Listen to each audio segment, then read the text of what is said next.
Let's continue on with panel 2A. So we left off at Genesis 3:7, which is how Adam and Eve experienced sin and the loss of sacramentality. So the loss of this divine vision.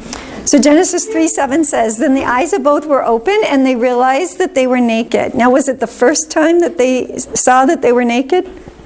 No, right? They knew that already. But something has changed within them. They sewed fig leaves together and made themselves loincloths. Here's the way I like to describe it. Now Adam looks at Eve and sees her how? Only in what dimension? Right, only in the physical dimension. And he realizes for the first time that he can use her body as what? As an object, apart from the power to love. Apart from the power to self-gift. So apart from the spousal meaning of the body. Is that it? Is it only Adam who is in trouble because of sin? No. Now Eve looks at Adam and she sees him how? Only in his physical dimension. And she realizes for the first time, I don't know if we can really grasp that, what it would be like for the first time to realize that you could use another person. Right? And so she realizes she can use his body as an object apart from what power? The power to love. The power to self-gifts. So Adam and Eve cover themselves not because the body is bad, bad, bad. That's a heresy. Right? Manichaeanism. The body bad, spirit good. No, body and spirit are meant to what? Go together. It's a bonded relationship because you are, Richard, a unique body-spirit combo. So they cover themselves not because the body is bad, but why did they cover themselves? Because they lost what? The divine vision. That's why they cover themselves. They lost the big DV. And so now they look at each other differently. And because they lost sacramental sight, the naked body no longer tells them, right? It no longer symbolizes for them what? Union and communion through a sincere gift of self. And so as a result, they're afraid and they feel shame. Tell me, why would they be afraid now? Because this is a shift. They weren't afraid before. Now, why are they afraid? Because they can be used as objects? Exactly, because they can be used as objects. They're not going... the inclination is to no longer receive someone for his or her own sake, as someone unique and unrepeatable. The default is no longer a communion of persons, no longer a culture of affirmation. Audience 27, number 4. Man in some ways, okay, this always makes me want to cry when I see this. Okay, I'm a woman, I'm emotional. Man in some ways, the human person loses the original certainty of the image of God expressed in his body. Sorry, that just, it's like a sword that pierces my heart. Because this is our situation. Right? We don't walk, well, first of all, we don't walk into the world, but okay, we don't come into the world with the certainty that, hey, my body reveals God. Not at all.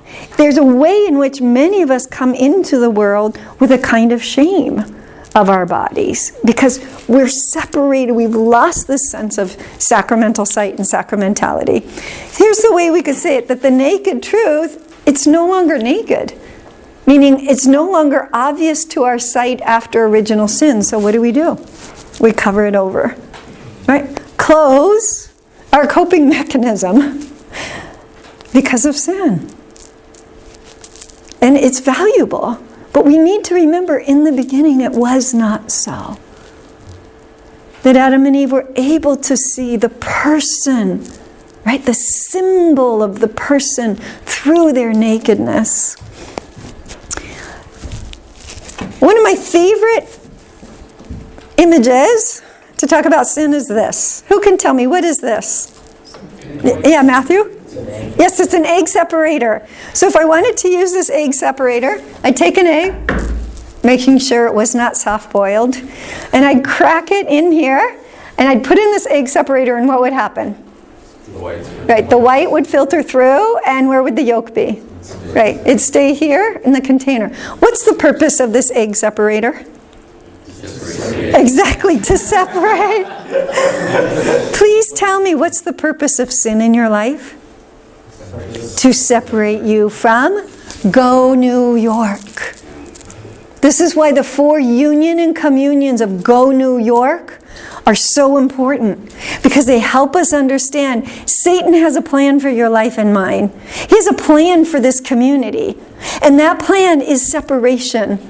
He wants to introduce division and rupture any way he can, because sin separates us from Go New York. What's the G? God. What's the O? Others. What's the N? Nature. And what's the Y? Within yourself, between what 2 dimensions? Body and spirit. You see, the real horror of sin is that it ruptures our ability for relationship.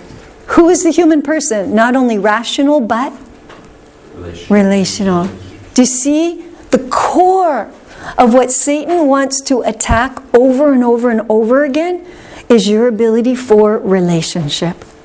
That's what you're created for. It's what your body symbolizes. And I'm not going to ask you to do it, but if I asked you, I'll pull up your shirts and look at your belly button. Guess what? Your belly button also is a testament to the fact that you come from relationship. Because that's what the belly button means. You are united, union and communion with your mom.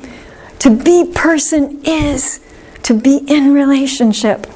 To be in this total gift of self, in love. Again, Benedict loves to reflect on this image between mother and child in the totality of the gift. It's one of his favorite images as well. So here's what we can say is the union and communions of Go New York become the 4 ruptures or the 4 separations of Go New York. I had a really brilliant workshop participant one time who said, Katrina, after sin, we can say Go New York becomes agony apart from Go New York. Pretty brilliant, isn't it? That's what sin does in our life, is it introduces agony. We see these 4 ruptures of Go New York in Genesis 3. It's right there in Scripture. So first of all, after Adam and Eve have eaten the fruit of the tree and God shows up, what do Adam and Eve do? Right, they hide. Please remember, this is not an innocent game of hide and seek. Again, it's symbolic. Scripture is showing us that now there's a separation between God and Adam and Eve. And when God says to Adam, did you eat from the fruit of the tree that I told you not to eat? Did he say, oh yes, Father, I repent, I ate it? No, what does he do? The original blame shift, right? The woman, you gave me, she gave me to eat. It's a profound image of the rupture between us and others, between man and woman. What about the rupture between us and creation? How do we see that in Genesis 3? Right? God says that he gives the consequences. He's not cursing Adam and Eve. God is articulating, okay, because you did this action, here's the natural consequence. Not only a rupture between you and me, God, a rupture between each other, but also a rupture between you and nature. That there be a resistance of nature to the human person in his or her tasks. Work was supposed to be a joy. The Catechism speaks about how we are meant to enter into the work of creation with God. But now after sin, what will happen? Women will labor in pain. And men, they will labor to produce the fruit of the earth. Right? So nature is resisting us. What I find fascinating is both of these have to do with fruitfulness. Right? The woman bearing fruit in her children to the world, and the man bearing fruit, the fruitfulness of the earth. Right? We're made from one nature, embodied in 2 ways, for the purpose of union and communion through a sincere and fruitful gift of self. It's part of our nature to be fruitful. And then so I wanted to give some examples of this. How we see this rupture in nature, not only in the labor and pain, the labor in agriculture, but even within our own bodies. Now, this rupture between us and nature. Things like cancer, diabetes, bipolar disorder. Was that God's design in the beginning? No, but you see, these kinds of things show us how now there's a rupture, right? There's John Paul II will make the point, there's a disunion within the body. Does anyone know what cancer is? It's a cell gone crazy. It keeps reproducing itself. That's what cancer is. That cell is not meant, it's meant to reproduce itself, but not at the rate that suddenly it goes crazy. Diabetes. There's a deficit in the body. Do you know anyone who has bipolar disorder? Oh, what a suffering. And we don't want to just say, oh yeah, that's natural. It's not, is it? We can see it. So this is a very important principle.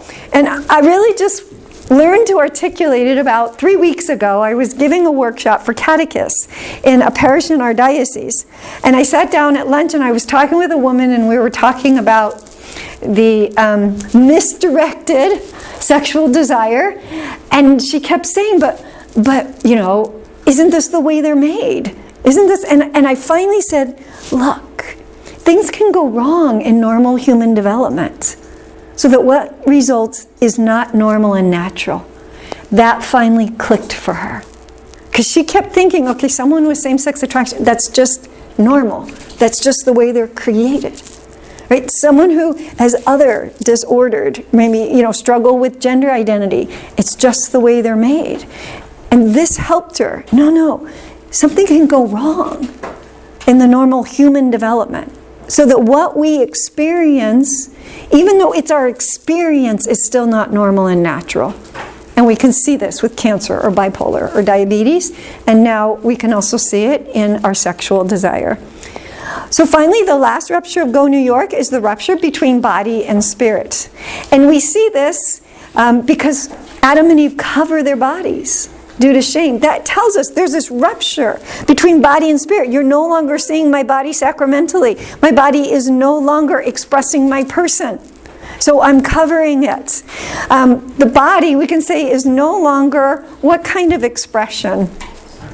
Right. The sacramental expression or the visible symbol of the human person nor of God. St. Paul articulates this rupture between body and spirit in Romans 7. Do you know the passage? It's so impactful. Let me turn to it quickly. He says, I do not understand my own actions. You've all heard this, right? For I do not what I want, but I do the very thing I hate. Anyone ever had that experience? You don't have to raise your hand, right? We're all human, right? You do exactly what you didn't want to do. Now, if I do what I do not want, I agree that the law is good. So then it is no longer I that do it, but sin which dwells within me.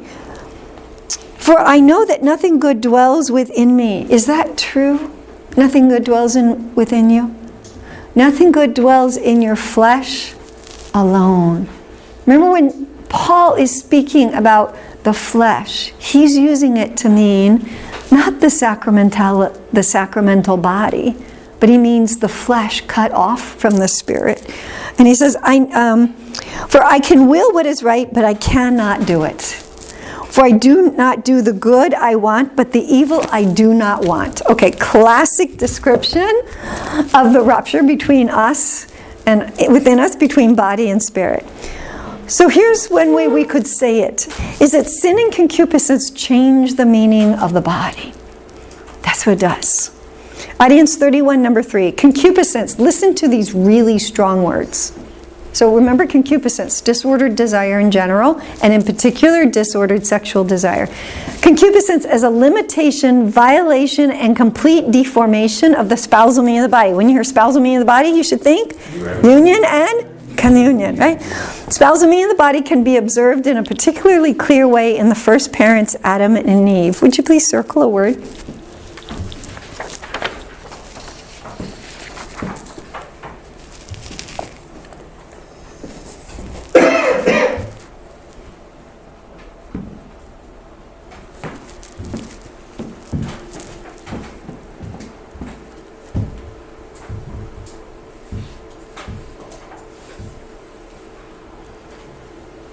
Frater Athanasius, what did you circle? Deformation. Deformation. Mary, what about you? Deformation. Deformation. Kevin, deformation. Father Wynn? I have limitation, complete deformation. Complete deformation. Joseph, what about you? Complete. Complete. Patrick. Where are you, Patrick? Thank you. Okay, still trying to get your name with your face. What did you have? Deformation. Deformation. Is this a really strong quote, isn't it? How extreme sin attacks the spousal me of the body, our ability to make our gift of self in love. Audience 32, number 3. The human body has almost lost the power of expressing this love in which the human person becomes a gift. What is probably the most significant word in that quote? Almost. This is very important. We're not Lutheran. Lutheran says we're completely corrupt. Our nature has almost lost the power. Is there hope? Yes. Blessed be God. So sin and concupiscence change our relationship not only with God and within our own body, but also it profoundly affects the way we relate to others, especially between man and woman. So that's what I want to look at now. As I read these quotes, please circle the words that describe how the relationship between man and woman changes as a result of sin. So from audience, first of all, Genesis 3:16. Your desire shall be for your husband, but he will dominate you. Theology of the Body, audience 32, number 4. Concupiscence in general, and concupiscence of the body in particular. So there you hear, he's meaning lust, that disordered sexual desire. Attacks precisely this sincere gift. When you hear sincere gift, what does that make you think of? GS 24. GS 24. Man cannot fully find himself except through a sincere gift of himself. This is the way you can hear John Paul II spiral around. Okay, so attacks precisely the sincere gift. It deprives man, one could say, of the dignity of the gift, which is expressed by his body through femininity and masculinity, and in some sense depersonalizes man, making him an object for the other. Audience 32, number 4. Concupiscence as such is not able to promote union as a communion of persons. By itself, it does not unite. So as you're reading this, you should be thinking, unitive power of the body. Wow! Look at how it is undermining and neutralizing unitive power of the body. It does not unite, but appropriates to itself. The relationship of gift changes into a relationship of appropriation. Audience 43, number 3. The concupiscence that arises as an interior act, right, it occurs in the heart, changes the very intentionality of the woman's existence for the man by reducing the wealth of the deep attraction of masculinity and femininity to the mere satisfaction of the body's sexual urge. Such a reduction has the effect that the person, in this case the woman, becomes for the other person, the man, above all an object for the possible satisfaction of his own sexual need. Okay, so what I want to do is I want to start with you, Raphael, and we're just going to go down the row and tell me a word that you circled. I was still processing. Pardon me? I was processing the previous one. Okay, so just start. So just tell me, did you circle any words? So we're circling the words that describe how. Okay, so who needs some time to circle some more words? Do you need time? Okay, so go through those quotes. What are the words, strong words that describe how the relationship between man and woman changes? Okay, so let's go to the back row. Sean, give me a word that you circled. Depersonalized. Depersonalizes. Matthew. Dominates. Dominates. Philip. Dignity. Dignity, right? So it attacks the dignity. Deacon Felix. Reduces. This isn't fair. Lorenzo? Lorenzo. Deprives. We're going to go forward. Luke. Yeah, reducing. Reduces. Next person is it Peter? Satisfaction. Pardon me? Satisfaction of his sexual urge, right? Father Wim. I have depersonalized. Depersonalizes. Appropriate. Appropriates. Do you have one now for me? Reduction, right? Here's some of those words. Attacks. Whoops. Attacks. Deprives. Depersonalizes. Dominates. appropriation, does not unite, reducing, mere satisfaction, object. How do you feel? It's depressing, isn't it? This is the way we approach each other. I mean, again, if you just kind of go out and watch the way men and women relate to each other, you can see it. It's like written in the sky. So this leads to a really important question, which is at the bottom of that page. Is sex a need? It's a gift. What do you think, Lorenzo? I'm curious about the quote itself. Okay, what quote? I want to make sure I'm not taking something out of Oh, context. okay. It's talking about sexual urge Yes. from the perspective of the man. Yes, or it could be the woman, as either way. Okay. Yeah, no, he's very clear, where he says, even though we often speak about this in terms of the man, but it's for the woman as well. Does that clarify your question? Okay. Yes? I guess just to make it more concrete, and you being a woman, Yes. not being women. Yes. Yeah, how does that look like? Oh, for a woman? For a woman to objectify. Oh, to objectify a man? Oh my gosh. Great question. Okay, wonderful. I'm glad you asked. From a woman's perspective, the tendency is to objectify men emotionally. In other words, I want to connect with you in order to, what can I say? In order to acquire from you emotional, to experience from you emotional value for who I am. Because a woman's emotions, we're all very emotional. To say men are not emotional, it's a lie. Right? Just watch a hockey game. It's just that men express their emotions differently.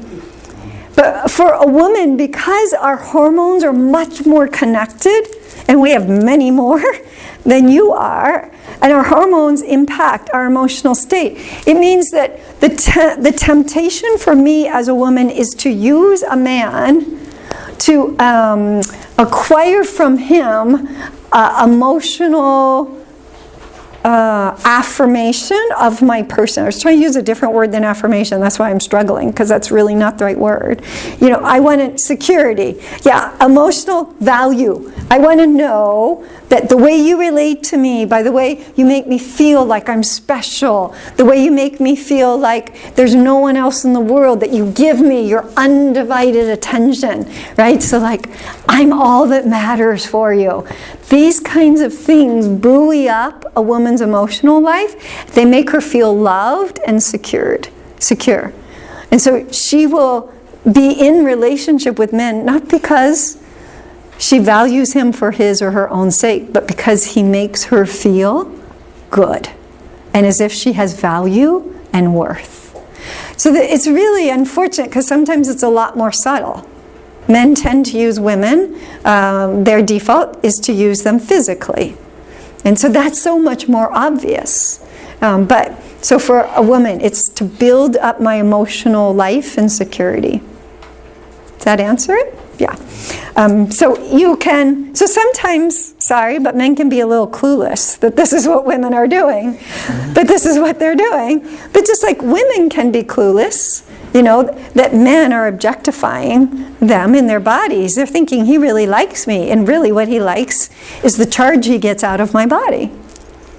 And what I really like is the emotional charge I get out of especially your undivided attention. So when I speak to teens, I always say, men, you have one mission in life.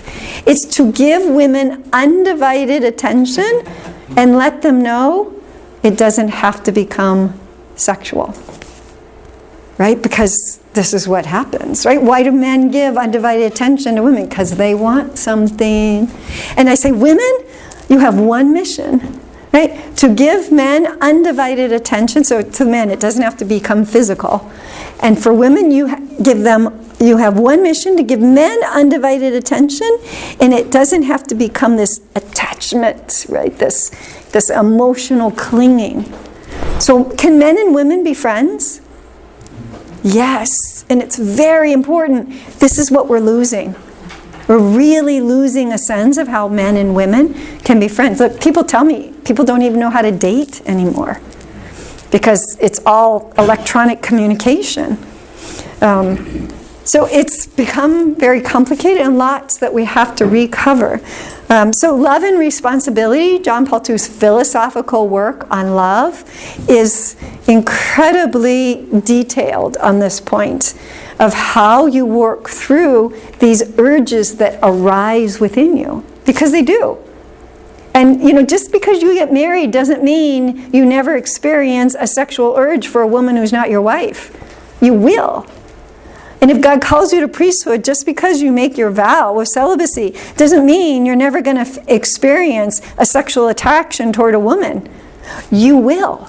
It's not you might. You will. So it's a matter of, what do you do when this sexual desire arises within you? I can tell you what you don't do. Right? The twisted cactus. What do you do? This. Right? This is why we need redemption of the body, redemption in Christ. Because redemption in Christ takes us from this, right, to this beautiful, rightly ordered power that our sexuality is. Okay, so is sex a need? Yes, no, maybe? Yes and no.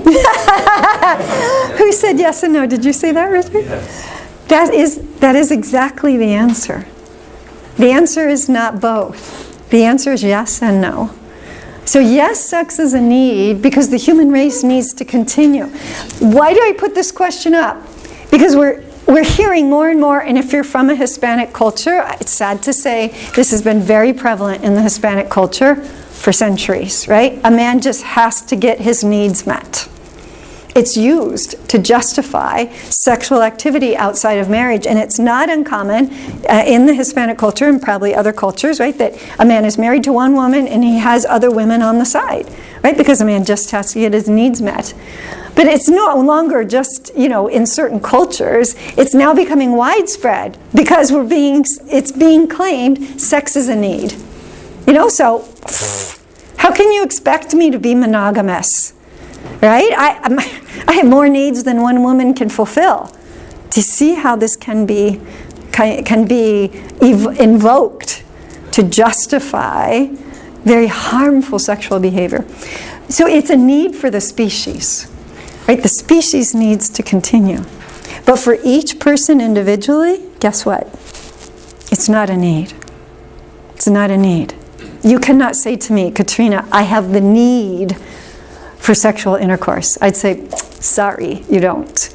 Why? Because what's the definition of a need? Something that if you do not have, you will die. Have you ever read a birth certificate that says cause of death? Did not have sex his whole life long. Right? Do you see why people think you are crazy to think of living a celibate life? Because they think celibacy is going to lead to this. Right? Because sex is a need. So you just no. It is not an individual human need. And so we can choose celibacy. Look, I've been single for 25 years since my marriage ended. Let me tell you, that's a long time. But it's no longer than how long some of you will be living chastity in the form of permanent abstinence. Some of you, it might be your whole life long. Some of you are already 25, so you've already been living it for 25 years. So this is a really important assumption to surface and help people think through. So in our state after sin, please tell me, what's the difference between my body and this candy bar? I'm sweeter, right? In our state, in our reductionistic state after original sin, the answer is nothing. There's no difference between my body and this candy bar. Because, both of them are objects of potential enjoyment. This is really frightening. This is why Adam and Eve covered themselves. Right? This is an object of potential enjoyment. This, according to our cultural mindset, is an object of potential enjoyment. How else can we have a hookup culture? How else can we have friends with benefits? Right? How else can we have people who have, 10, 12 partners before then they finally cohabitate and then maybe get married? Because we're looking at the body as an object of potential enjoyment. Here's the way John Paul II speaks about what sin does in our heart, in our interior. Sin closes the heart to the full value of the other. Ouch! Because how could we have described Adam and Eve's heart in original innocence, in Bas? It would have been what? Open to the full value of the other. Because they had the divine vision. And they were living in they were free with the freedom of the gift. But now, it closes the heart. We could say the value of the opposite sex is reduced. So remember this. Right? It's reduced to an object of what? A potential enjoyment for one's own pleasure and happiness apart from God's design. Right? Because God doesn't even exist. Or He has nothing to do with my sexuality. Here's the way we could say, more and more, we live in a consumeristic culture where things and people are reduced to their utilitarian and sexual value. Right? What can I do with it? And therefore serve primarily as a means to one's individualistic pursuit of happiness. I like this phrase. Sometimes I call it our individualistic pursuit of pleasure. That's what, if you ask people, what are you created for? To be happy. Well, what's happiness? Get all the pleasure and comfort and material possessions that I can. It's my personal pursuit of pleasure or of happiness. Right? That's the mission of my life. No. And this is often by being used and then discarded. Right? If I eat this candy bar, what do? I take the wrapper off. I discard it. I eat the candy bar. How many times is that what happens in a sexual encounter? Basically, right, we take the candy out, we enjoy it, and then we throw away the wrapper of the person. Wow, we've got lots of woundedness in our culture. So is used in the discarded or even outright rejected as having no objective value. So to get back to your question, this is why women are desperate for emotional affirmation. Because they've experienced often this feeling of rejection and of having no value or worth. And they're trying to acquire it from men and from the attention and affection they can gain. I want to give just a couple examples of this reductionistic approach in our world. This idea of reducing something down to just the physical dimension. So let's think for a moment about the baby in the womb. So our culture doesn't refer to the baby in the womb anymore as a baby. Tell me, what's some of the reductionistic language that we use to refer to the baby in the womb? A fetus, right, and it. What else? Yeah. A clump of cells. What else? Think of how the media, how do people portray? Problem? A problem? Mistake. A what? Mistake. A mistake. Can you hear the reductionistic language? Product of conception. I talked to a policeman and he said that's the way they're required to speak about a pregnancy. Product of conception. So if I have a clump of cells here on my arm and I don't want it anymore, what do I do with it? I get rid of it. If I have a clump of cells here and I don't want it anymore, what do I do with it? I get rid of it. If we have language, we can think. If we can think, we can choose. If we can choose, we can love. If you're thinking that this is just a clump of cells, a mistake, it's my body, I can do with it whatever I want. Do you see how the language forms how we think and therefore how we choose? So this reductionistic language is super, super important to identify. Okay, think for a moment about, don't think about pornography. Think about what happens in pornography. Right, when a man, used to be you had to go to, some seedy gas station and buy a magazine. Now all you have to do, where is my phone? Please remember always, this is a portal to porn. We have to make parents aware of this, as well as young people. You have a portal to porn in your pocket. All you have to do is, turn it on and go anywhere. So when a man is looking at a pornographic image, please tell me, is he saying, my, how her body reveals God? Of course not. Because what's the purpose of porn? Precisely to reduce that woman's body down to an object. Why? So you can consume her and the image. If you looked at it and you really saw her as a person, made for relation, someone's daughter, maybe someone's wife, you could not reduce her to an object. And therefore the porn would have no value. It wouldn't be porn for you anymore.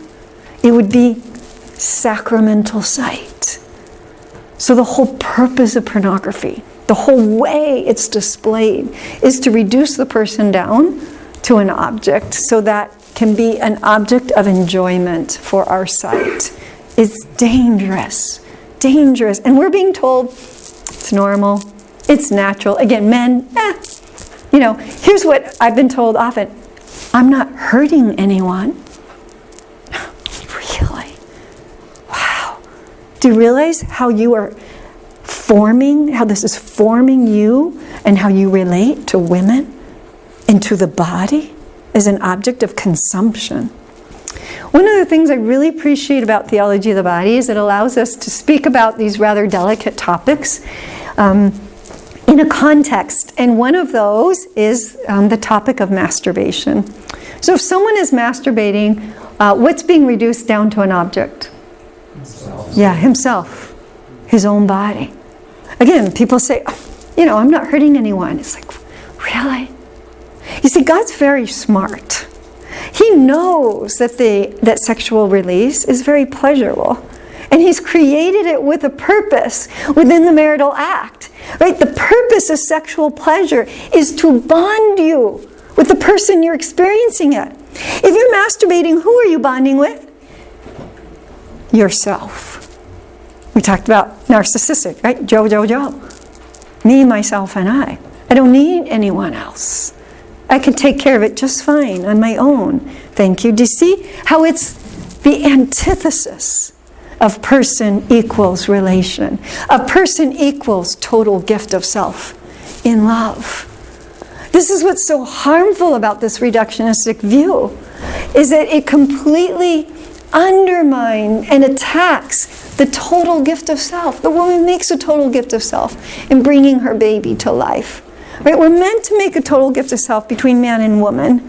In the sexual act, it's meant to be a total gift of self, and we've reduced all of them down simply to this aspect of pleasure or one dimension. So there are other aspects that are not sexual. So for instance, assisted suicide, this idea of doctor ending people's lives. We're reducing that person down to an object. Why do they want to end their life? Because they're no longer useful. It's the same perspective of this reductionistic view. And so again, I want you to be smart in terms of seeing all the different ways the effects of sin surface by reducing someone or something down to an object to be used or to be discarded.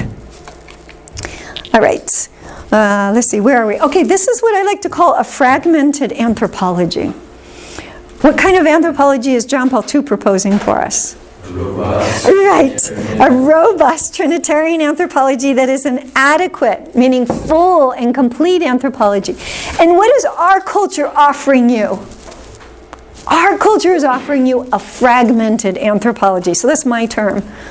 In other words, it's the various ways we experience the separations of Go New York within ourselves and in other relationships. So I'm just going to put up a bunch of different images up here. These all lead to a fragmented anthropology. Right? Atheism, fragmented anthropology. Someone who spends all their time watching TV and playing video games.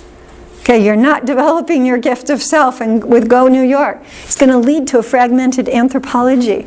Let's see, what else? Drugs. Oh my gosh, talk about a fragmented anthropology. Talk about undermining your gift of self. For women, anorexia or bulimia. It leads to an incredible separation between her identity and her body. People who've been sexually abused, this is very important, especially if God calls you into the priesthood or into some kind of counseling or spiritual direction mission, is that someone who is a sexual abuse survivor, the only way they were able to survive the experience of sexual abuse is to disconnect themselves from their body. So there is a huge chasm in sexual abuse survivals, whether men or women, between who they are and their body.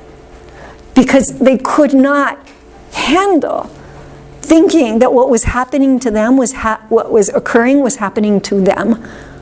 And so they disassociated themselves from their body. Fragmented anthropology.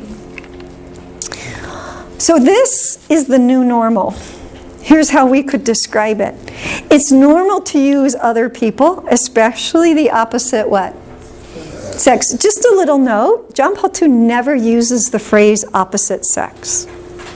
He uses the phrase the other sex. I think it's a really good habit to adopt. The other, because opposite makes it sound like a dualism, doesn't it? But other, that's hinting at the fact that it's a duality. So it's normal to use other people, especially the other sex. It's normal to think of our bodies and the bodies of others how? In purely the physical dimension. It's normal to be, what might this word be? I just spoke about it. Disconnected, right? Or detached from our own bodies. This is normal.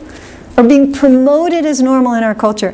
It's normal to live by only half the story. It's normal, right? That's just the way life is. Okay, so are we at a dead end? Like, is there no way out? Are we just stuck?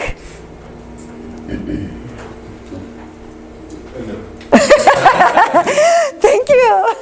The answer is, who will offer us an alternative to this reductionistic culture of use, to living by only half the story that's blind to the meaning of masculinity and femininity? Who will give us the answer? Jesus Christ, right? Praise be to God in Jesus Christ. Anyone know what GS22 is? So I've been quoting GS24, but GS22 is the other pillar. Jesus Christ only fully reveals. Yes. Yes, Jesus Christ fully reveals man to man himself and makes his supreme calling clear. Jesus Christ is going to bring about the redemption of the body and the rebuilding of a Catholic culture. That's what you're about here. Like the spirituality here is about building a Catholic culture among yourselves. You as majors, it's about continuing to build and to expand and let the Catholic culture transform and change you. That's why you live here. Because it's kind of hard to build a culture if you arrive and then you leave, and you arrive and then you leave. You can. But this is what a family is called to be. The family is called to be a domestic church. It's called to be, right, the locus of Catholic culture. So praise be to God through Jesus Christ, who's going to retrieve the meaning of the body and help bring back the divine vision and reunite spiritual and material. Yes, Lucas. Can you repeat GS22? Yes. I was afraid you're going to ask me to repeat something else. I'd say I have no idea what I just said. Yes, GS22. Jesus Christ fully reveals man to man himself. Jesus Christ fully reveals man to man himself. So of course he means the human person, right? Man to man himself, and makes his supreme calling clear. In other words, what are we ultimately created for? What are we created for naturally and supernaturally? Jesus Christ fully reveals man to man himself and makes his supreme calling clear. All right, I want to share with you a video entitled What's on Your Mind about the impact of social media on our self-identity and particularly the spousal me in the body, this call to total gift of self in love.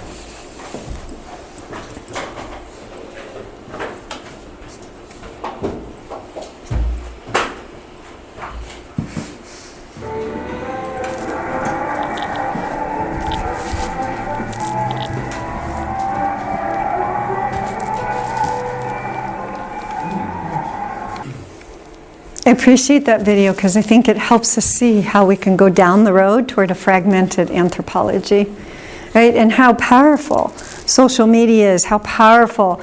I sometimes will say, for many in our culture, it's become all about my public appearance.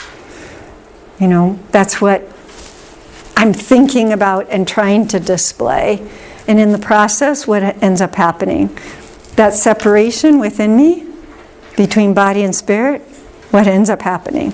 More and more separated and fragmented. And my relationship with God, my relationship with others as well. Anyway, so I think it's just kind of a sobering reminder of, you know, what is the culture and the context of the world that we live in, and why this call to Christian living is so important.